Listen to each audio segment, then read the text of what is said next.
Hello students, welcome to our channel science zone by Usha चल। तो बेटा आज हम इस वीडियो में कक्षा 10 पाठ 2 भाग 3 में अम्ल, क्षारक एवं लवण, ये आपके पाठ का नाम है, इसके बारे में अध्ययन करेंगे। इससे पहले हम इस पाठ के 2 वीडियो और बना चुके हैं, भाग 1 और भाग 2। हमने भाग 2 में कि भाई अम्ल या क्षारक को तनुकृत कैसे करते हैं, उसके अंदर हाइड्रोजन आयन यानी कि हाइड्रोनियम आयन और हाइड्रोक्साइड आयन की सांद्रता को कैसे कम या ज्यादा कर सकते हैं।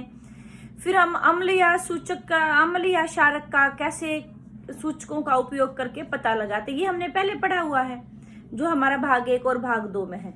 तो आज हम पता करेंगे कि जो अम्ल या क्षारक है यानी कि अम्ल जिसमें हाइड्रोजन आयन की सांद्रता अधिक है, क्षारक यानी कि जिसमें हाइड्रोक्साइड आयन की सांद्रता अधिक है, तो क्या हम उनकी सांद्रता बता सकते हैं कि भी कितने हाइड्रोजन आयन की सांद्रता है, कितनी हाइड्रोक्साइड आयन की सांद्रता है। तो इसके लिए वैज्ञानिकों ने क्या किया कि भी एक सूचक तैयार किया जो विभिन्न सूचकों का मिश्रण है, उसको बोलते हैं सार्वत्रिक सूचक या सार्वभौम सूचक, जिसको इंग्लिश में यूनिवर्सल इंडिकेटर बोलते हैं बेटे। तो यानी कि जो सार्वभौम सूचक है वो क्या करता है बेटे, जो हमारे पास विलयन है उस सार्वभौम सूचक के ऊपर आपने प्रयोगशाला में भी देखा होगा, इस तरह से एक पट्टी सी आती है, ठीक है, ऐसे उस पे अलग अलग रंग होते हैं, यानी कि अलग अलग विलयन में अलग अलग रंगों को प्रदर्शित करता है। वो हमारे लिए पैमाना होता है, एक स्केल बनाया गया पीएच स्केल। तो पीएच स्केल क्या होता है कि जिससे हमें पता चलता है, जैसे हमारे पास एक सार्वभौम सूचक है, अभी बताया था सार्वत्रिक सूचक या सार्वभौम विभिन्न सूचकों का मिश्रण है, उसको जब हम किसी विलयन में डालते हैं तो उसके ऊपर एक निश्चित रंग आ जाता है, पर्टिकुलर रंग आ जाता है उसके अंदर। तो यानी कि रंग को फिर हम इस जो हमारे पास पैमाना है, कौन सा पैमाना है, इसको क्या बोलते हैं, पीएच स्केल। क्या बोलते हैं इसको, पीएच स्केल।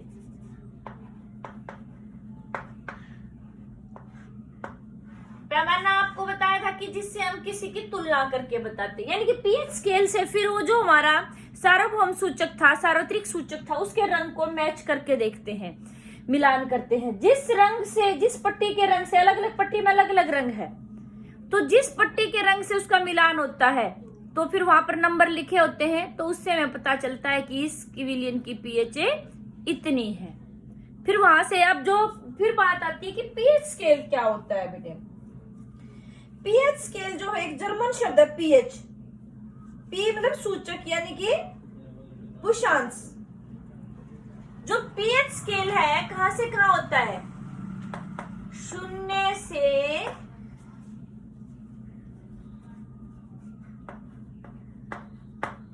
14 तक पीएच स्केल है हमारा। जैसे मान लो हम यहाँ पीएच स्केल ड्रॉ करें तो क्या बनेगा बेटे, हमारा बीच में हमारा होता है 7, यहाँ 0, यहाँ 14। 3 तरह के पदार्थ होते हैं हमारे पास, अम्लीय, क्षारीय और उदासीन। जिसका पीएच मान, जिन विलयन या कोई भी पदार्थ है जिनका पीएच मान 0 मतलब 7 से कम होता है, तो वो क्या हो गए, अम्ल। जिनका पीएच मान 7 होता है वो क्या हो गए बेटे, उदासीन। और जिनका पीएच मान 7 से 14 के बीच में होता है वो हमारे क्या हो गए, क्षारीय। तो यानी कि जो पीएच स्केल है हमारा, उसका प्रयोग करके हम बता सकते हैं कि भी कौन सा पदार्थ हमारा अम्लीय है, कौन सा उदासीन है और कौन सा क्षारीय है। अब ये पीएच स्केल का प्रयोग करना भी हमने आपको बताया था कि जो सार्वत्रिक सूचक है उसको उस विलयन में डालते हैं, उस कोई भी हमारे पास मान लो विलयन नहीं है तो उस पहले उसका विलयन बनाएंगे, फिर उसको उसके अंदर हम पे जो सार्वत्रिक सूचक है हमारा उसको डाल के देखेंगे फिर जो हमारा पीएच स्केल है उससे उसका रंग का मिलान करेंगे। जो से रंग से मिलान होता है तो उसके आधार पर हम बता सकते हैं कि इसकी पीएच कितनी है। तो आपके जो एनसीईआरटी बुक है बेटे उसमें पीएच स्केल दिया भी और अलग अलग रंग भी दे रखे हैं कि किसका कितना है। जैसे आपके इसमें दे रखा है कि हमारे अमाशय के अंदर क्या बनता है, जठर रस। तो जठर रस के अंदर हमने जब छठे पाठ बताया था जैव प्रक्रम, उसमें बताया था कैसी प्रकृति का होता है, अम्लीय प्रकृति का। वह कौन सा अम्ल पाया जाता है, HCl यानी कि हाइड्रोक्लोरिक अम्ल। तो उसकी पीएच कितनी होनी चाहिए आप बताइए, 7 से कम होनी चाहिए, क्योंकि हमने बताया था अभी आपको कि जिनकी पीएच 7 से कम होती है वो क्या होते हैं, अम्लीय। अभी हमें पहले ही पता है कि HCl जो अभी मैंने आपको बताया कि HCl अम्ल है, तो यानी कि पीएच उसकी 7 से कम पानी चाहिए। उसकी पीएच लगभग 1.2 होती है। नींबू का रस यानी कि हमने जब ये पाठ शुरू में किया था, जो खट्टे पदार्थ है कैसी प्रकृति के हैं, अम्लीय प्रकृति के, तो नींबू का रस भी अम्लीय होना चाहिए। उसकी प्रकृति, उसकी पीएच भी कितनी होनी चाहिए, 7 से कम, यानी कि लगभग 2.2 होती है बेटे। और शुद्ध जल और शुद्ध रक्त, जो उदासीन, शुद्ध रक्त, शुद्ध जल मतलब उदासीन जल, जो हमारा अशुद्ध जल होता है वो कैसी प्रकृति का होता है, उदासीन। उसकी पीएच कितनी होती है, 7 होती है। और जो हमारा रक्त होता है बेटे लगभग वो भी उदासीन प्रकृति का होता है, 7.4 पीएच होती है रक्त की। ठीक है, जो ये पीएच के ऊपर जो क्वेश्चन है बेटे ये आपके कॉम्पिटिटिव एग्जाम्स में भी आते हैं कई बार कि हमारे रक्त की पीएच कितनी है या रक्त की प्रकृति क्या है, अशुद्ध जल जो है हमारा उसकी प्रकृति क्या है, पीएच कितनी है। तो आपको ये बातें वैसे भी जीके के हिसाब से भी आपको याद होनी चाहिए। फिर एक और शब्द आपने सुना होगा, milk of magnesia. Milk of magnesia का यूज आपने कहाँ देखा होगा, कई बार हमें पेट में अपच की शिकायत हो जाती है, एसिडिटी बढ़ जाती है, तो वहां पर मिल्क ऑफ मैग्नीशिया लिया जाता है। तो यानी कि वो कैसी प्रकृति का होना चाहिए, क्षारीय प्रकृति का। उसकी पीएच लगभग 10 होती है। और आपका सोडियम हाइड्रोक्साइड, नाम से ही पता है हाइड्रोक्साइड यानी कि OH आयन ज्यादा मिलेंगे उसमें, तो कैसी प्रकृति होगी, क्षारीय प्रकृति। उसकी पीएच कितनी होती है, लगभग 14 होती है। तो यहां से बेटे आप बता सकते हैं, आपके बोर्ड के पेपर में भी आता है कई बार, कई विलियन दे दिए ABCD 4 विलियन है और उनकी पीएच एक की 2 है, एक की 5 है, एक की 9 है, एक की 11 है और एक की 7 है, मान लो 5 दे दिया आपको। तो इनको छाटिए कि अम्लीय कौन सा है, क्षारीय कौन सा है, उदासीन कौन सा है। तो आप कैसे छाट सकते हैं, आपको बता दिए, ये देखिए 7 से जिनकी पीएच कम है तो वो कैसे हो गए, अम्लीय हो गए। जिनकी पीएच 7 है तो वो कैसे हो गए, उदासीन हो गए। जिनकी पीएच 7 से ज्यादा है वो कैसे हो गए, क्षारीय हो गए। Very easy question. नेक्स्ट बेटा बात आती है आपकी, कई बार ऐसे पेपर में पूछते हैं कि भाई जैसे मान लो यही दे दिया कि भाई कौन सा ज्यादा अम्लीय है, एक की पीएच 1 है, एक की 2 है और एक की 5 है, इनमें से ज्यादा अम्लीय कौन सा है। आपको ये पता होना चाहिए अम्लता किधर बढ़ती है, उदासीन से जब हम 0 की तरफ आते हैं तो क्या बढ़ती है, अम्लता। तो यहां से आपको पता चल गया होगा, मतलब आपको क्या करना है, 7 से दूसरी तरफ जाना है, अम्ल की तरफ, तो अम्लता बढ़ेगी। अब देखो 1 2 5, तो एरो जिधर जा रहा है 0 की तरफ, उसकी अम्लता ज्यादा होगी, सबसे ज्यादा, तो 1। इसकी पीएच सबसे कम है, तो यानी कि ये ज्यादा अम्लीय है। जिसकी पीएच जितनी कम होगी वो उतना ही ज्यादा अम्लीय होगा, जिसकी पीएच जितनी ज्यादा होगी वो कम अम्लीय होगा। और जब हम इधर आते हैं 7 से 14 की तरफ, तो हमारी क्षारकीय प्रकृति बढ़ती है।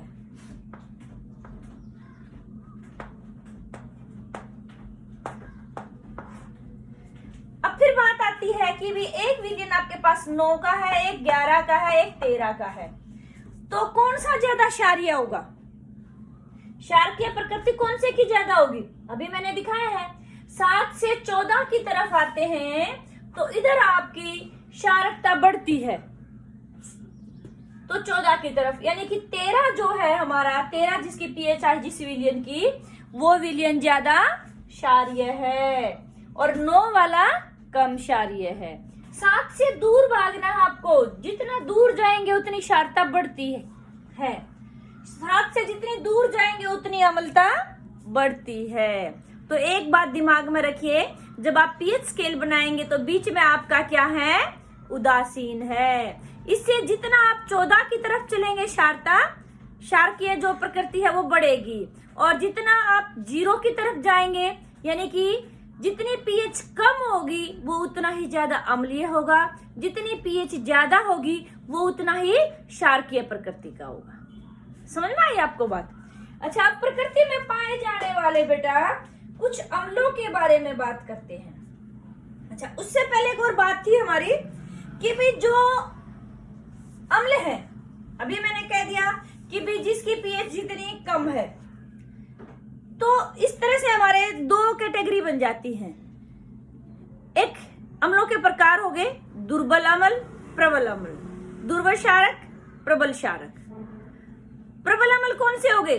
वे अम्ल जिनमें हाइड्रोनियम आयन की सांद्रता ज्यादा है, यानी कि H+ आयन, वो किसी विलयन में यानी कि जल में घुलने पर, आपको ये अम्ल का विशेषता बताई थी इससे पिछली वाली वीडियो में, कि सभी अम्ल जल में घुलने पर क्या देते हैं, हाइड्रोजन आयन, और वो फिर क्या बन जाता है, हाइड्रोनियम आयन।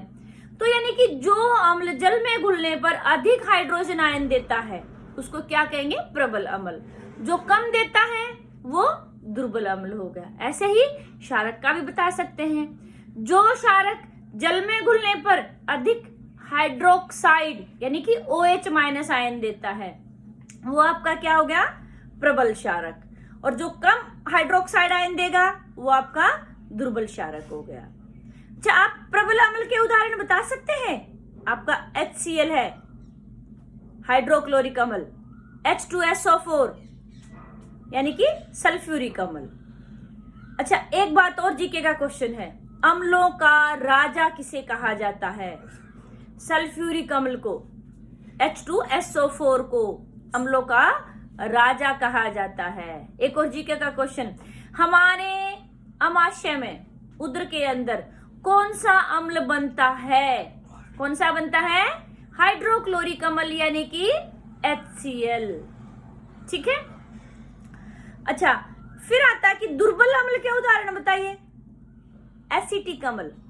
एसिटिक अम्ल क्या होता है? सिरका, विनेगर जो होता है, जिसको हम हमारी खाने की चीजों को भी सुरक्षित रखने के लिए रखते हैं। अचार में डाला जाता है सिरका, आपने देखा होगा। आप YouTube पर आजकल बहुत बच्चे एक्टिव रहते हैं तो रेसिपी देखते हैं, उसमें कई जगह क्या डाला जाता है? सिरका डाला जाता है। तो सिरका कैसी प्रकृति का है? अम्लीय प्रकृति का। और वो कैसा है? दुर्बल या प्रबल? दुर्बल अम्ल है। एक और दुर्बल अम्ल का उदाहरण बता सकते हैं? अमोनियम। ठीक है, तो ये हो गए आपके दुर्बल अम्ल। फिर बात आती है कि प्रबल क्षारक कौन से हैं आपके? Potassium hydroxide, sodium hydroxide. अभी हमने थोड़ी देर पहले किया था कि भी जो सोडियम हाइड्रोक्साइड है उसकी पीएच मान कितना था? 14। तो यानी कि प्रबल क्षारक है, सबसे ज्यादा इसकी पीएच तो 14 हो गई। हमारा जो पीएच स्केल था 0 से 14 तक की तो था, यानी कि 7 से ज्यादा 14 तक जिसकी पीएच होती है वो प्रबल क्षारक होता है। और जो पोटेशियम अभी हमने किया था, सोडियम हाइड्रोक्साइड की पीएच कितनी थी? 14। तो यानी कि वो प्रबल क्षारक है आपका। और दुर्बल क्षारक का उदाहरण बता सकते हैं? अमोनियम हाइड्रोक्साइड, ये आपका दुर्बल क्षारक है। ठीक है। फिर चलिए हम प्रकृति में पाए जाने वाले, ये भी आपका जीके में आता है कि भी प्रकृति में पाए जाने वाले कुछ अम्लों के उदाहरण बताइए। कई बार ये क्वेश्चन आपके कॉम्पिटिटिव एग्जाम्स में भी आता है और पूछा जाता है कि किस में कौन सा अम्ल पाया जाता है।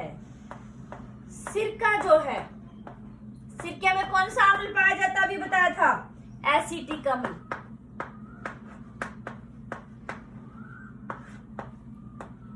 ये आपने छोटी क्लासेस में ही पढ़ा हुआ है वैसे। संतरा, इसमें कौन सा अम्ल पाया जाता है? सिट्रिक अम्ल।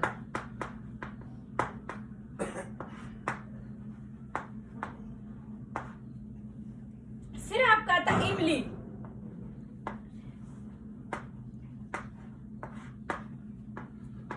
टार्टरिक अम्ल।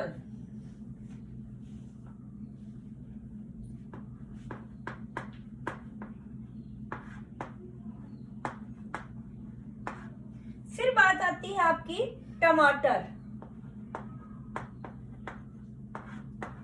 कौन सा अम्ल पाया जाता है? ऑक्जेलिक अम्ल।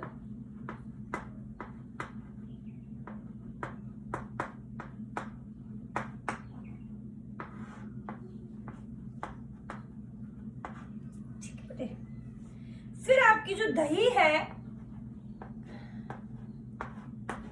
इसमें कौन सा पाया जाता है? लैक्टिक अम्ल। या आपसे ऐसे भी पूछा जाता है कि भी कौन सा बैक्टीरिया है जो दूध को दही में बदलता है? इससे रिलेटेड नाम है लैक्टोबैसिलस। फिर बात आती है नींबू में कौन सा कौन सा अम्ल पाया जाता है? सिट्रिक अम्ल।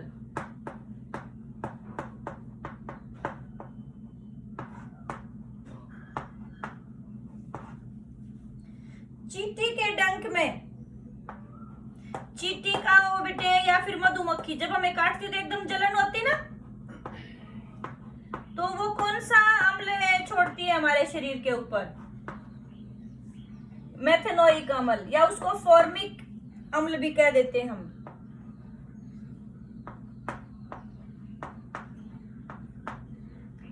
मेथेनोइक अम्ल का ही दूसरा नाम फॉर्मिक अम्ल है।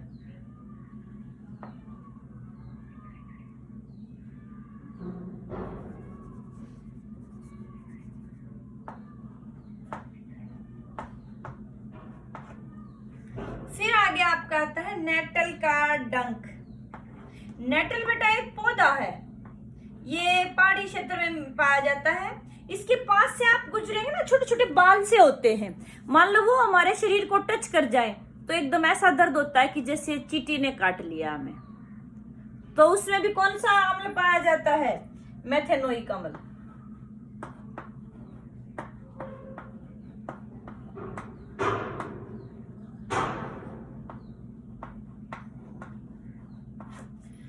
तो उसके पास ही जहां प्रकृति जो है हमारी बिल्कुल संतुलन करके रखती है, क्या होता है कि जैसे हम जा रहे हैं उसके पास से, नेटल का पौधा हमारे शरीर को छू गया तो हमें बहुत जलन होती, बहुत दर्द होता है। प्रकृति ने उसका उपचार भी साथ में ही रखा है।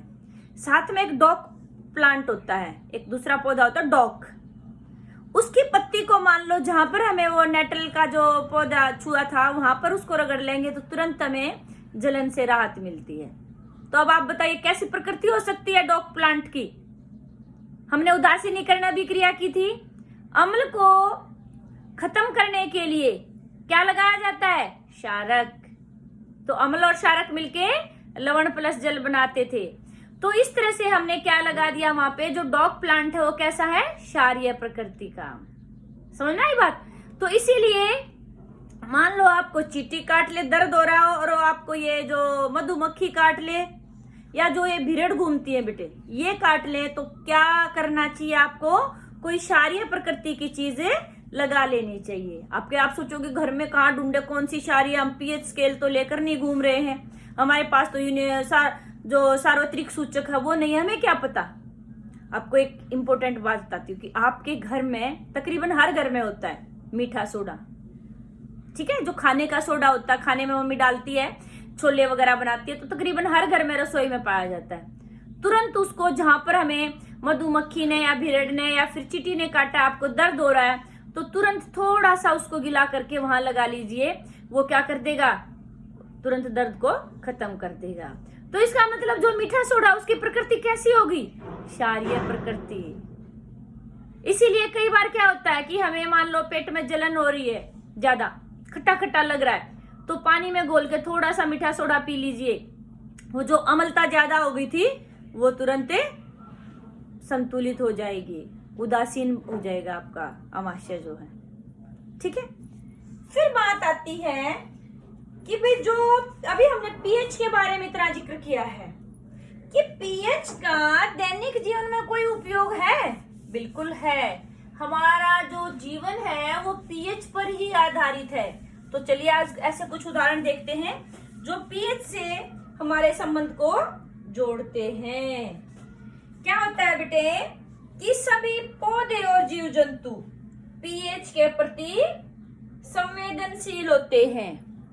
जो ज्यादातर जो प्राणी हैं, पेड़ पौधे हैं, जीव जंतु हैं, वो 7 से 7.8 पीएच के बीच में अच्छे से अपना जीवन यापन करते हैं। यानी कि उसके जो शरीर में जो विभिन्न जैव प्रक्रियाएं होती हैं वो सुचारू रूप से कितनी पीएच में होती हैं? 7 से 7.8 पीएच प्रास। पीएच प्रास मतलब इतना इसका क्षेत्र है। इतने से इतने के बीच में आपसे पूछ भी लिया जाए कि जो सजीव हैं उनका पीएच प्रास कितना होता है? लगभग 7 से 7.8 के बीच में। ठीक है, इससे पीएच ऊपर ज्यादा होती है तो कठिनाई महसूस होने लग जाती है जीवों को। कई बार क्या होता है कि भी आपने सुना होगा बेटे अम्लीय वर्षा, छोटी क्लासेस में पढ़ा भी है इसके बारे में। क्या होता है कि वायुमंडल में ज्यादा प्रदूषण के कारण से पीएच मान जो है वो कम हो जाता है। यानी कि आसपास में वायु के अंदर, जैसे आपने एक उदाहरण सुना होगा, बिल्कुल ये न्यूज़पेपर में बहुत आया था, ताजमहल जो है वो उसका जो संगमरमर है सफेद रंग का वो पीला पड़ता जा रहा है। किसके कारण से? अम्लीय वर्षा के कारण से। फिर अम्लीय वर्षा क्या है, क्यों हो रहा है ताजमहल के वहां पर पीलापन? कि पास में मथुरा तेल रिफाइनरी वो लगा हुआ उद्योग वहां पर, तो उस तेल रिफाइनरी उद्योग के कारण से वहां के आसपास के क्षेत्र में सल्फर डाइऑक्साइड SO2 गैस की मात्रा अधिक हो गई है। ठीक है, जब वायुमंडल में CO2, SO2, NO2 इन गैसों की मात्रा अधिक हो जाती है बेटे, तो जब वर्षा का पानी आता है तो जो ये गैसें हैं वर्षा के पानी के साथ अभिक्रिया करती हैं और क्या बना देती हैं? SO2 जो गैस है वो वर्षा के जल के साथ अभिक्रिया करके सल्फ्यूरिक अम्ल बनाएगी। CO2 जो गैस है वो भी क्रिया करके क्या बनाएगी? कार्बोनिक अम्ल बनाएगी। कार्बोनिक अम्ल जो है आपका कैसी प्रकृति का है? दुर्बल अम्ल में आता है बेटे। और जो आपकी NO2 गैस है ये नाइट्रिक अम्ल बनाएगी। नाइट्रिक अम्ल और H2SO4 ये तो बहुत ही प्रबल प्रकृति के अम्ल है। और फिर ये जो अम्ल है वर्षा के पानी के साथ है हमारी धरती पर आते हैं। जिस भी चीज से वो गिरता है फिर वो अम्लीय पानी, तो क्या होता है कि वो खराब हो जाती है हमारी वस्तु। इसी कारण से ताजमहल का रंग पीला पड़ता जा रहा है।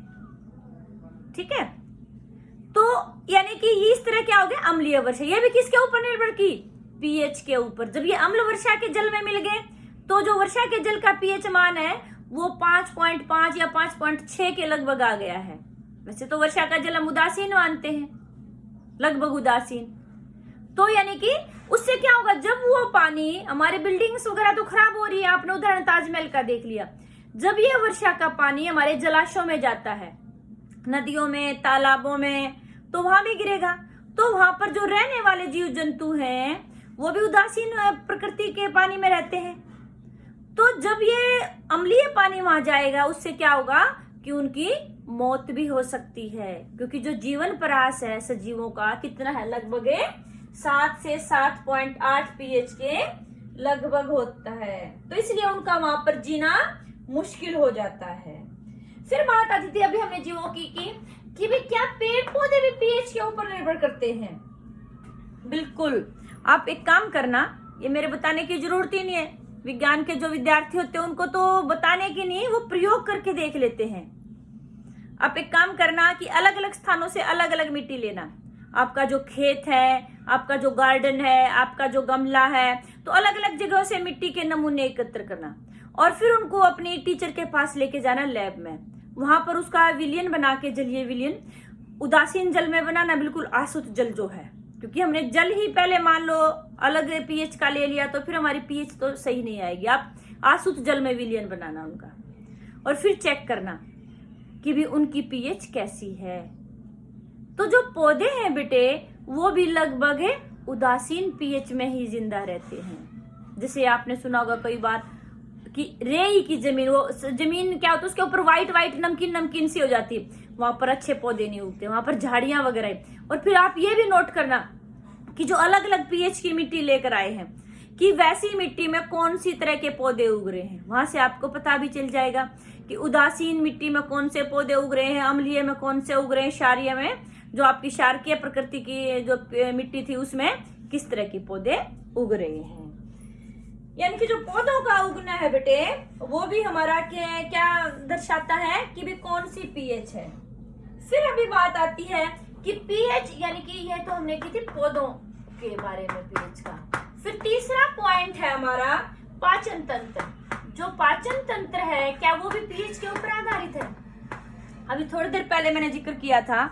इस तरह से आपका इसमें से क्वेश्चन भी आ जाता है कि भी अपच क्या है। अभी एक वर्ड मैंने थोड़ी देर पहले बोला था कि अपच की स्थिति क्या होता है हमारे पेट में। अपने छठे पाठ में मैंने जब वीडियो बनाई तब आपको बताया था अपच क्या होता है। हमारा पेट जो होता है बेटे वो क्या करता है, गैस्ट्रिक यानी कि जठर रस स्रावित करता है। जो हमारा आमाशय की भित्ति में जठर ग्रंथि पाई जाती है वो जठर रस स्रावित करती है। जठर रस के अंदर एक हमारा घटक होता है HCl यानी कि हाइड्रोक्लोरिक अम्ल। जब कई बार हम ज्यादा तला वाला ज्यादा मसाले वाली चीजें खाते हैं तो वो अम्ल ज्यादा स्रावित हो जाता है, और उस समय से कई बार हम भूख से ज्यादा खा लेते हैं स्वाद में, तो वो उसको पचाने के लिए ज्यादा खाना जाएगा तो ज्यादा स्रावित होगा, बहुत ज्यादा अम्ल स्रावित हो जाता है। और फिर हमें ऐसे लगता है कि जैसे यहाँ से पूरा छाती का सब कुछ, डकार आती है तो सब कुछ ऐसे जल गया, जैसे गले का पूरा यहाँ से लेके और पेट तक सब कुछ जल गया। तो किस कारण हो रहा है? और पेट में भी दर्द होने लग जाता है, तो अम्ल की अधिकता के कारण से। और वो किसके कारण हुई है? HCl ज्यादा स्रावित हो गया। तो इस स्थिति को क्या कहते हैं? अम्लता भी, एसिडिटी भी बोलते हैं इसको, और अपच भी कहते हैं। फिर हमारे खाने का अच्छे से पाचन भी नहीं हो पाता है और हमें दर्द रहता है। तो इससे छुटकारा पाने के लिए हम क्या करेंगे? अभी हमने कहा कि अम्ल ज्यादा हो गया तो हम क्या लेंगे?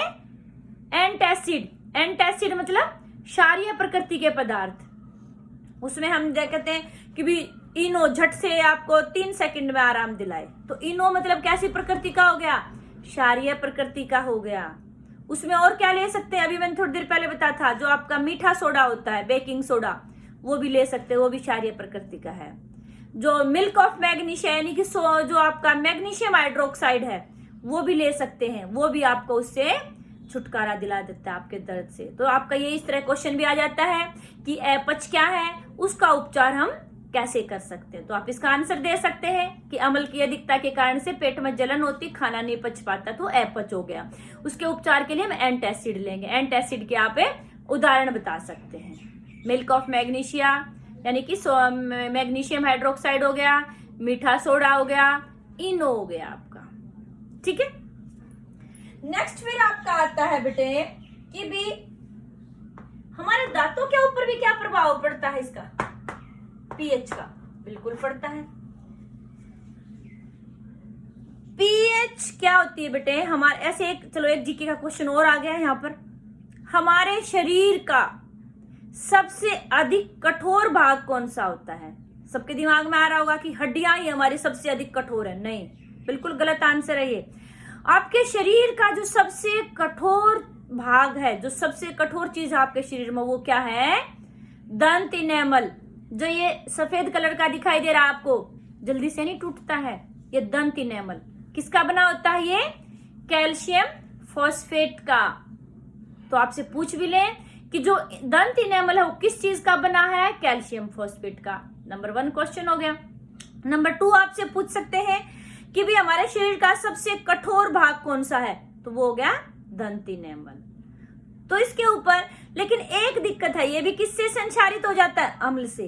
क्या होता है, रात को जब हम खाना खा के सो जाते हैं, इसलिए कहा जाता है कि रात को ब्रश करनी चाहिए। हमने खाना खाया अच्छे से, कई तो क्या करते हैं, कुल्ला भी नहीं करते हैं, खाना खाया और सो गए। या फिर रात को बहुत लोगों को आदत होती है रात को सोते समय मीठा दूध पीने की, दूध पिए और तुरंत सो गए। तो हमारे मुंह के अंदर बेटे कुछ शर्करा रह जाती है, कुछ खाद्य पदार्थों के कण रह जाते हैं, उससे कि हमारे मुंह में पाए जाने वाले बैक्टीरिया वो सक्रिय हो जाते हैं और उनका जब निम्नीकरण करते हैं, जो खाद्य पदार्थ और शर्करा, जो मीठा दूध हमने पिया था सोते वक्त, तो उनका निम्नीकरण करते वक्त वो अम्ल का निर्माण कर देते हैं और वो अम्ल जो है हमारे दंत इनेमल को संक्षारित कर देता है और हमारे दांत सड़ने शुरू हो जाते हैं, फिर बिल्कुल खोखले हो जाते हैं, जिसको कहते हैं दांत में कीड़ा लग रहा है, हमें दर्द होना शुरू हो जाता है। तो यानी कि दंत क्षय, जब मुंह में पीएच का मान 5.5 से कम हो जाता है, यानी कि अम्ल का निर्माण ज्यादा हो गया, तो हमारा दंत क्षय यानी कि दांत खराब होने स्टार्ट हो जाते हैं। ये भी आपका क्वेश्चन आता है कई बार कि दंत क्षय क्या है और कैसे होता है, तो आप बता सकते हैं। फिर इसका उपचार, अभी मैंने कहा कि अम्ल का निर्माण किया था बैक्टीरिया में, तो इसका उपचार किससे होगा? क्षारक से। तो आपने देखा होगा कि जो आप टूथपेस्ट यूज करते हैं, दंत मंजन जो यूज करते हैं, वो कैसी प्रकृति के होने चाहिए आपके हिसाब से?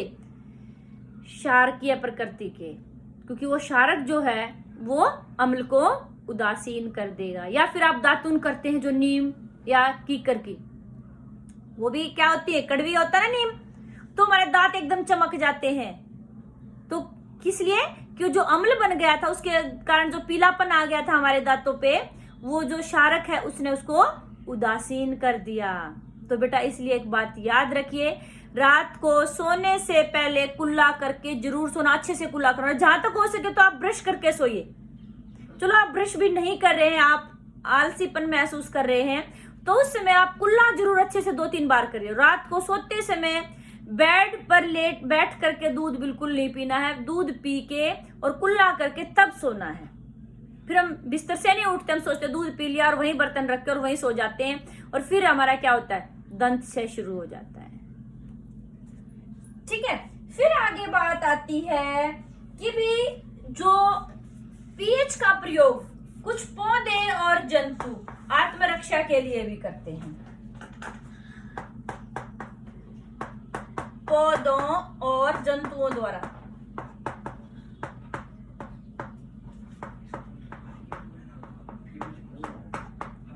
आत्मरक्षा।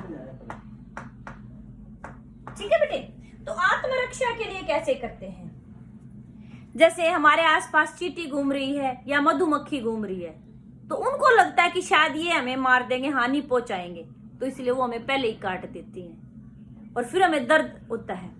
अभी मैंने थोड़ी देर पहले बताई थी कि मधुमक्खी का डंक जो है, आपकी चींटी का डंक जो है, वो क्या छोड़ती है? मेथेनोइक अम्ल, जिसका दूसरा नाम क्या है मेथेनोइक अम्ल का? फॉर्मिक अम्ल। वहां पर तुरंत क्या करना चाहिए? कोई क्षारकीय प्रकृति की चीज लगा देनी चाहिए। तो आप वहां पर इनो भी लगा सकते हैं, आप वहां पर मीठा सोडा भी लगा सकते हैं। और अभी थोड़ी देर पहले एक और बात बताई थी कि नेटल का एक पौधा मिलता है पहाड़ी क्षेत्रों में, उसके पास से जब गुजरोगे तो वो भी आत्मरक्षा है।